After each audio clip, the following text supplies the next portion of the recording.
சமீப காலத்துல ரொம்ப ரொம்ப பாப்புலரான அவங்க எல்லாம் 30-40 வருஷம் சேர்ந்து வாழ்ந்தவங்க திடீர்னு டைவர்ஸ்க்கு போறாங்களே, என்ன காரணம் இருக்கும்? அவங்க பிரபலமா இருக்கிறதுனால பெரிய தெரியுது, தெரியாம நிறைய குடும்பங்கள்ல டைவர்ஸ் நடந்துகிட்டு இருக்கு. இதெல்லாம் கூட்டி கழிச்சு பார்த்தோம்னா முக்கியமான ஒரு காரணம் நல்லா புரிஞ்சுக்கங்க. சார் வணக்கம். வணக்கம் வணக்கம். நீங்க ஒரு சைக்காலஜிஸ்ட். உங்களுடைய அனுபவத்துல நிறைய நண்பர்கள், உறவினர்கள், பிரபலியங்களை பார்த்திருப்பீங்க, கவுன்சிலிங் பண்ணியிருப்பீங்க. சமீப காலத்துல ரொம்ப ரொம்ப பாப்புலரான, அது யாரும் சொல்லக்கூடாது, உங்களுக்கு தெரியும், அவங்க எல்லாம் 30-40 வருஷம் 20-30 வருஷம் சேர்ந்து வாழ்ந்தவங்க திடீர்னு டைவர்ஸ்க்கு போறாங்களே, என்ன காரணம் இருக்கும்? இதுக்கு ஏதாவது தீர்வு இருக்குதா? தவிர்க்கக்கூடியதா? இத பத்தி ஒரு 2-3 ஆங்கிள் ஒரு அலசல் பண்ணி ஒரு கருத்து சொல்ல முடியுமாங்க? நிச்சயமா சொல்றேன். அருமையான கேள்வி, ஆழமான கேள்வி. இந்த கேள்விக்கு பதில் கிடைச்சா நிறைய ஆளுங்க இன்னொரு முறை இது மாதிரி இடர்பாடுகளை மாற்றாம இருக்கிறதுக்கு வாய்ப்பு இருக்கு. உங்க கேள்வி என்ன சொன்னீங்கன்னா, பிரபல்யங்கள், ஏன்னா அவங்க பிரபலமா இருக்கிறதுனால பெரிய தெரியுது, தெரியாம நிறைய குடும்பங்கள்ல டைவர்ஸ் நடந்துகிட்டு இருக்கு.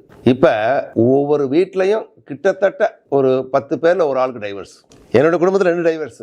அதனால டைவர்ஸை பத்தி கொஞ்சம் விவரம் தெரிஞ்சதுனால எதெல்லாம் இருந்தா டைவர்ஸ் ஆகாம இருக்க முடியும் அப்படின்ற விஷயத்தை பத்தி பேச போறேன்.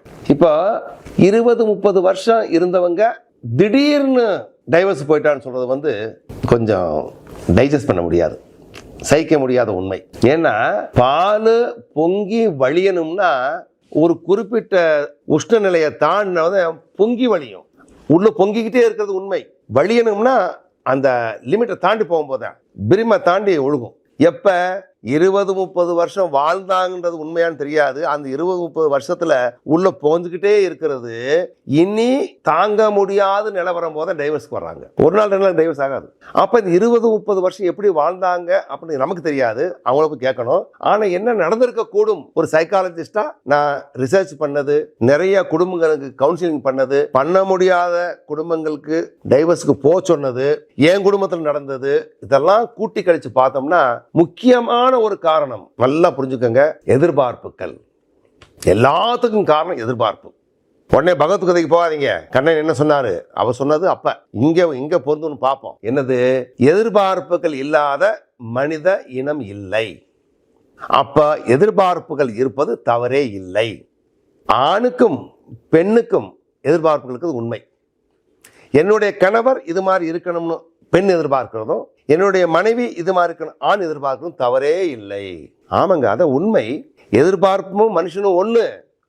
ஆனால் எதிர்பார்த்த மாதிரி விஷயம் நடக்காம போகும்போது அதுக்கு தீர்வு என்னன்றதை பார்க்க போறோம். இப்போ ஒரு சின்ன உதாரணம் சொல்றேன். நல்ல நிலம், நல்ல நீர், நல்ல காற்று, நல்ல வெயில், நல்ல உரம், நிச்சயமா அந்த நிலத்துல நல்ல மகசூல், நல்ல பலன் கிடைக்கணும். அதுதான் தர்மம். எல்லாமே நல்லா இருக்கும் போது எப்படி பலன் இல்லாம போகும்ன்றது கேள்வி. நல்லா கேட்கணும். நல்ல பலன் வரும்போது திடீர்னு சுனாமி, ஒரு புயல், ஒரு காற்று, நல்ல மழை, இது மாதிரி அந்த நல்ல மகசூல் கொடுக்கக்கூடிய மாமரத்தையோ அல்லது நெல் விதையோ அழிச்சறதுக்கு வாய்ப்பு இருக்குது. இப்ப பாயிண்ட் என்ன சொல்றோம்?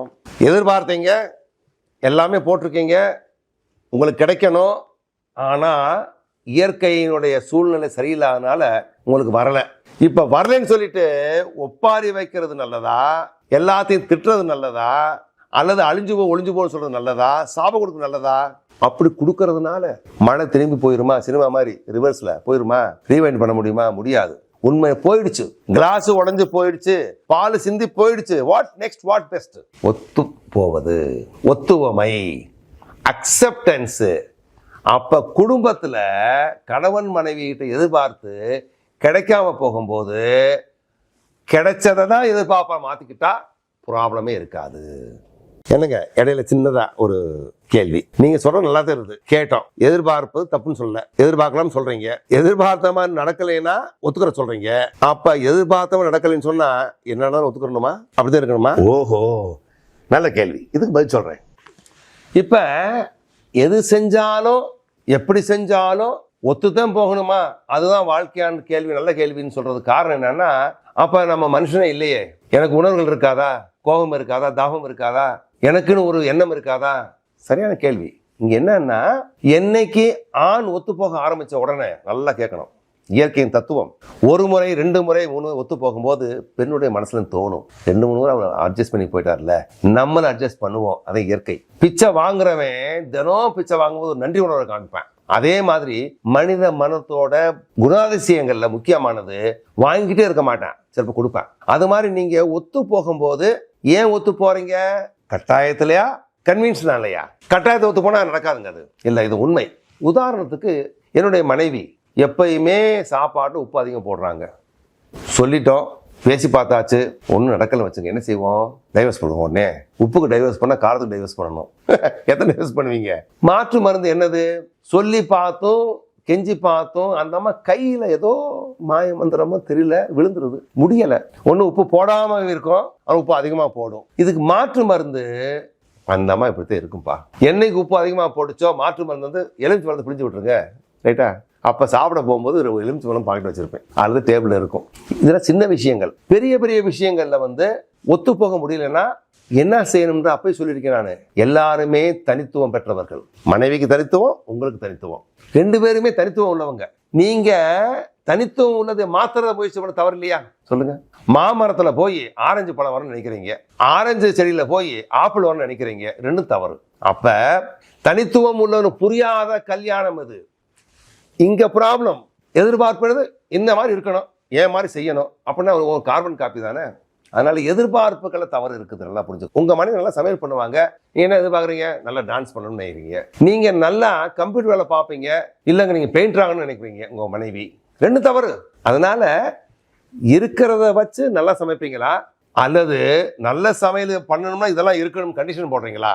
இங்கதான் சைக்காலஜி என்ன சொல்றேன், நிறை உள்ள மனிதனை காமிக்க முடியும்னா சாவே இல்லாத ஒரு உலகத்தை சிருஷ்டிக்குன்னு சொல்றான் புத்தன். அப்ப குறைகளும் நிறைகள் இருக்கிற மனுஷன். எதிர்பார்ப்புகள் தகுந்த மாதிரி இல்லாம இருக்கும் போது நீங்க அதை ஒத்துக்கிட்டா அதான் நல்லதுன்னு சொல்றேன். ஒத்துக்கறலங்க, என்ன ஆகும்? இது டைவர்ஸ்.